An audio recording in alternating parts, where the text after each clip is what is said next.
Hello, my name is Dr. Frank Abernathy, a PhD graduate from Ohio State University. I want to talk about an ongoing myth perpetuated by the scientific community regarding how DNA is actually put together within our chromosomes. According to this mantra, each of our unduplicated chromosomes has but a single continuous linear strand of DNA coursing through it. This DNA strand is simply coiled up in a protein like a rubber band. If so, you would expect to find direct evidence for this. Instead, I found something totally different. Our DNA is more like our bacterial and viral ancestors.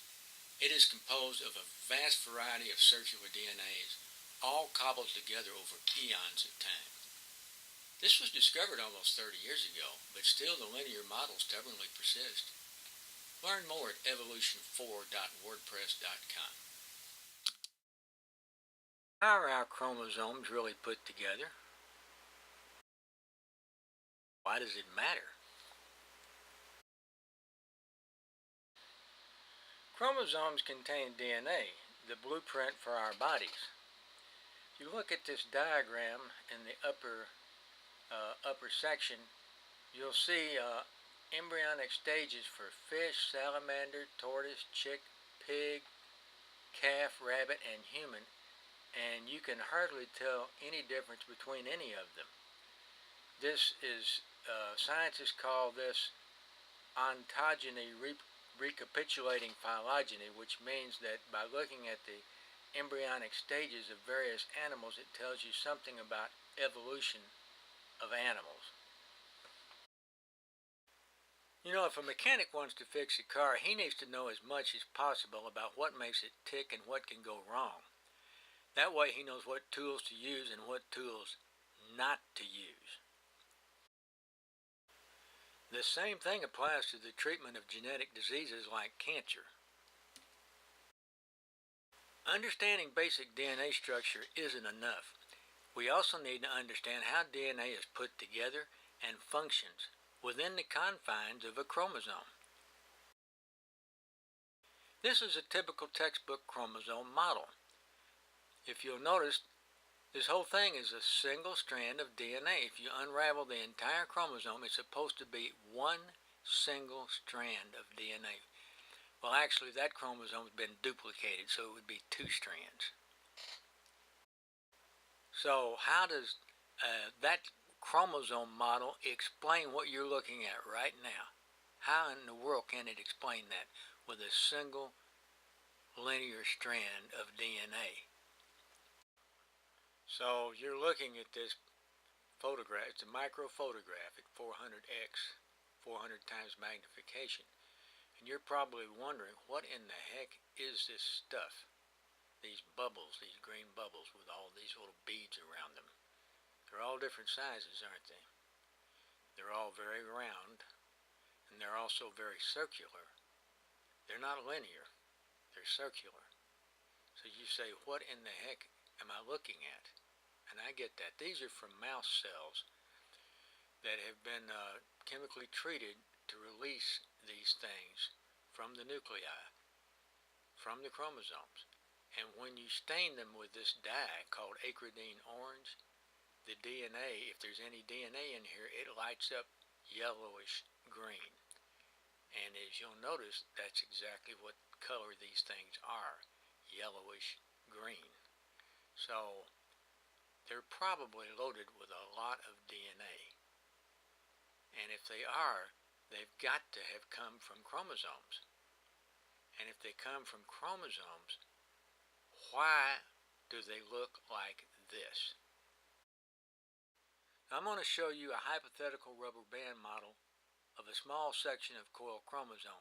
Now I know that looks kind of odd and funny, so you have to really use your imagination here and think of that like you took a hot dog, the hot dog part of the chromosome, and cut a chunk out of it.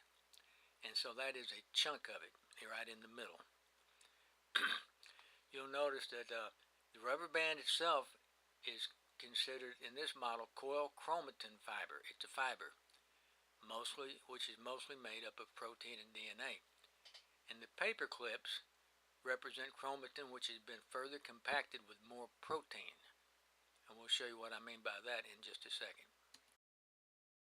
Okay, the chromatin relaxes, revealing 4 beads. So you see 4 beads there, each one of them compressed by the paperclip protein. And there's a large circle there with 4 beads attached to it. Those beads light up under the light microscope under UV light with a fluorescent dye called acridine orange. And there's an example of this on the right hand side. You see an actual circle, an actual photomicrograph, which has about 50 of these beads around the circumference of it. It looks like a perfect circle because these things are small enough. They have similar charges. They will repel each other and move away in an aqueous environment to create a circle. That one, the original image, was at 400x magnification. Okay, time out. Let's hold the phone here a minute because I got some recent feedback about this video. In short, I was told not to share any more of it with you unless you are really up to date on your DNA and other such stuff. So I'll stop right here for a moment while you catch your breath and I'll tell you what I would like you to do with the information I just showed you. For starters, I would appreciate you liking it and sharing it with others. What I'm trying to do here is drum up support to investigate these beaded circles further in the laboratory to find out what they are and how they are put together within chromosomes. Why is that important to do? Well, remember the funny car pics I showed you earlier? How are you supposed to fix a car if you don't understand how it's put together? The same thing applies to genetic diseases like cancer that involve DNA damage. There's a lot more to DNA than just its basic double helix structure and genetic code. It also binds with other molecules like protein to form the complex structures we call chromosomes. How it does this could be critically important in understanding how damaged chromosomes may be a root cause of cancer formation. When chromosome structure is damaged, so is the DNA that it contains. Current cookie-cutter cancer research focuses almost exclusively on sequence changes within short sections of DNA. Almost nothing is being done to understand higher levels of DNA structure within chromosomes that may have a lot to do with how cancer cells get started in the first place. It's time for that nonsense to change, and you can help by promoting my work and perhaps even helping me with a funding campaign. There are a lot of universities that are hurting for money right now. Such institutions would be receptive to funds that could be applied to charge up their laboratory research and support graduate students and postdocs. As we all know, money talks. I would appreciate any advice and input that some tech-savvy person out there would like to share to help me get started with this. It all starts with communicating, and that's as easy as sending me an email at fabernathy@sbcglobal.net or a text message at 937-750-0386. Okay, enough of that already. Would you like to see the rest of this video? It's all about how I think chromosomes are actually put together. I provide rubber band models for you to think about, which I use to interpret what can actually be seen under light and electron microscopes. Are you ready for this? Okay, here goes.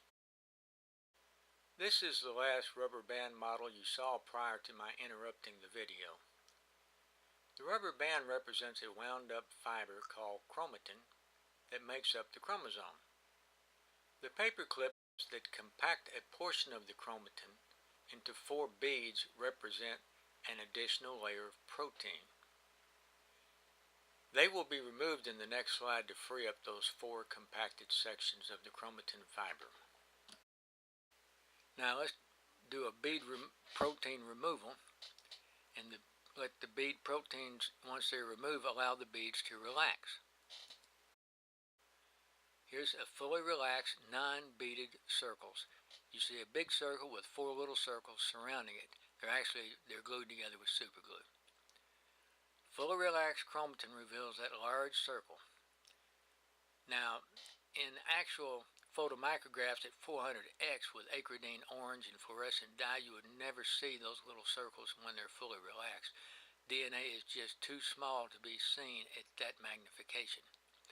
if you want to see that, you're going to have to isolate the DNA and look at it directly under an electron microscope, which we have a sample of that on the right of what looks like, for all manners and purposes, a DNA flower.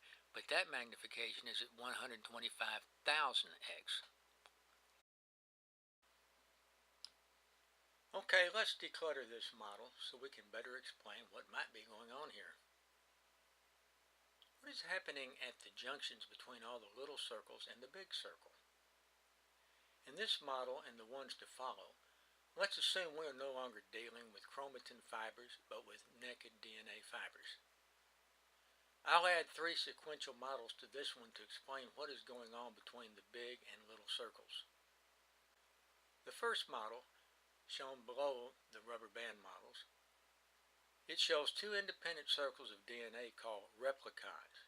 They independently replicate. Shown here as closed rectangles. The double helix has been removed for clarity. The rungs in these rectangular ladders represent base pairing between the sister DNA strands within each replicon.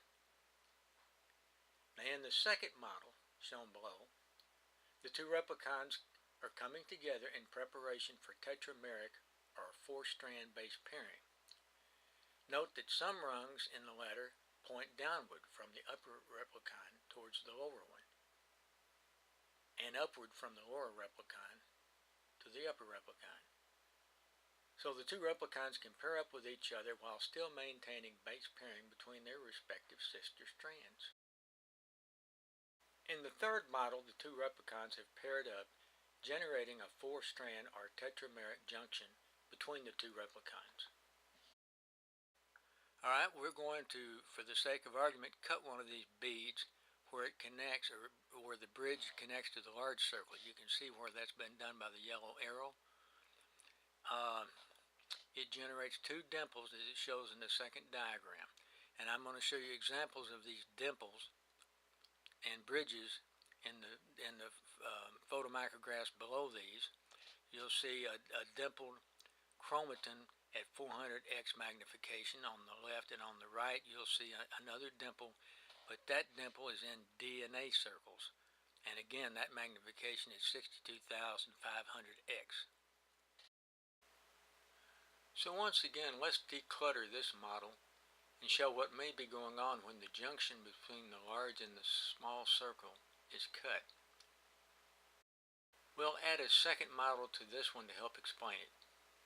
As you can see, this one cut model causes the 2 circles to fuse together without any loss of DNA information, resulting in the dimples shown in both rubber band models above.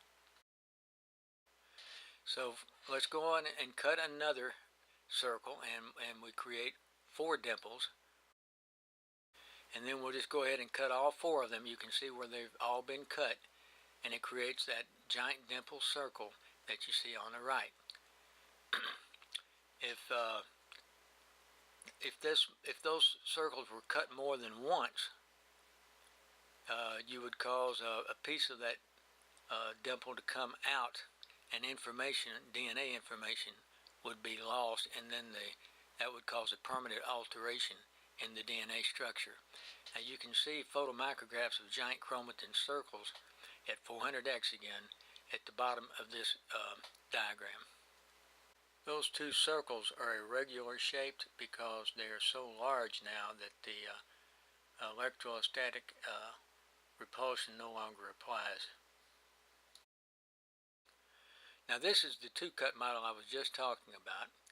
If you look up at the model in the upper left hand corner of this diagram, that where it says tetrameric base pairing, that's supposed to represent 2 DNA circles, or replicons they're called, and they are all 4 of those strands. There's 2 strands at the top and 2 at the bottom, and they're all pairing up. Some of them pair with the original DNA strand, some of them reach down and pair with the strand below it, and that's the kind of bonding I'm showing with that rubber band on the left. Now the 2 cut model, you'll notice those 2 arrows, it's cut on 2 separate spots, and that reveals a fragment that comes loose. that you see on the third diagram, and it shows it at the top as well in that diagram. Examples of these kinds of models, if you look down, you see a DNA circle with bridges. There are a number of these that can be found on my blog, but I just put one on there, and you'll see that there's bridges between those circles, and that is from purified DNA, and that is magnified 175,000 times. You wouldn't be able to see anything like that under the light microscope, only the electron microscope. And on the right you will see a dimpled chromatin. Again, this is at 400x. And you will actually see a bridge that is beginning to separate as the dimples are forming. So, you may wonder, what is the point of this two-cut model when the one-cut model seems sufficient to explain how the dimple structures shown in the photomicrographs may have occurred? Well, that involves an explanation that is beyond the scope of this video, but can be found on my blog. Suffice it to say that it may have everything to do with how permanent gene expression occurs as cells differentiate during embryonic development and later as stem cells. So let's declutter the two-cut rubber band model so we can study the junction or bridge between the two replicons. Whoa! The insert below the rubber band model is far too complicated to go into any detailed explanation in this video, so we won't even try. Just be aware that the yellow circle shown in the rubber band model is functionally synonymous to the entire white insert below the model. In the second insert, we reduce this model down to include only the innermost section of the junction, shown by a still smaller yellow circle in the rubber band model above it. The next insert shows what happens when the two cuts are applied to the circles. Note that small blue arrows shown in both pictures denote where the upper and lower strands are connected by some kind of bond. That bond is called covalent and is much stronger than the bonds involved with base pairing. Such a bond would connect the DNA backbones of the upper and lower replicon strands together as shown in this diagram. These connections fuse the two circles together, preventing them from falling apart after the two cuts have been made. In the end, the middle fragment is lost as the two circles fuse. I realize this is a lot of stuff to throw at you in such a short video. So when you recover from the shock, take a look at the blog evolution4.wordpress.com to get more information, or just shoot me an email to get your questions answered. Okay, are you ready to wrap this video up? Here goes. Okay, in this next slide, we're going to show that the chromatin and DNA appear to have a hierarchical size range. A size range goes from giant chromatin circles, as you see in the third slide, all the way down to almost non-visible or below the level of the 400x magnification. In the other slides as well, you'll see all sizes of these kinds of beaded circles. And these circles, you can even find them at the DNA level when you look at the electron micrograph below the center photomicrograph. It says purified DNA. That image is at 51,500x. It shows a number of circles. Some of them are also bridged. So these data strongly indicate a hierarchical nature to the structure of chromosomes. Also, you will find that chromatin circles also appear capable of changing shape and releasing substructures if you look at this fairly complex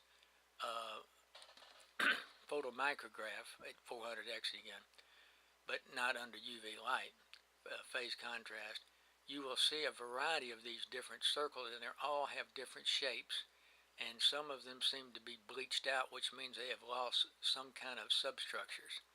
You can see the substructures trying to come loose in figure 39, and as these things, as you look at the ones on the bottom, they actually seem to be turning into chromosomes. So this is something that probably is cell cycle dependent. What happens next? To the best of my knowledge, there has been no published follow-up to the work presented here.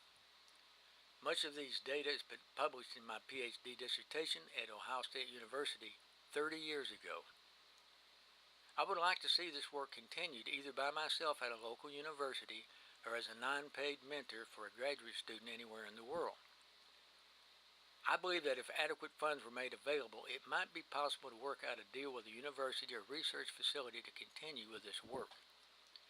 This would require access to pre-existing laboratory facilities and equipment which may or may not require funding. It would require funds for disposable items like tissue culture flasks, pipettes, and chemicals. It may require funds for hiring a graduate student or postdoc unless one is already available and requires a project. You may contact me directly via email at fabernathy@sbcglobal.net. You can also check out my blog, which includes access to my PhD dissertation, manuscripts, microphotographs, models, and references. And there are the links. I also have a number of other videos up on YouTube as well. You can look for cryptic chromosome structure. This channel can be found by typing cryptic chromosome structure into the YouTube search panel, not Google. The companion video to this one is entitled Chromosome Video 2018. It contains detailed models of how chromosomes may have been put together using circular DNAs.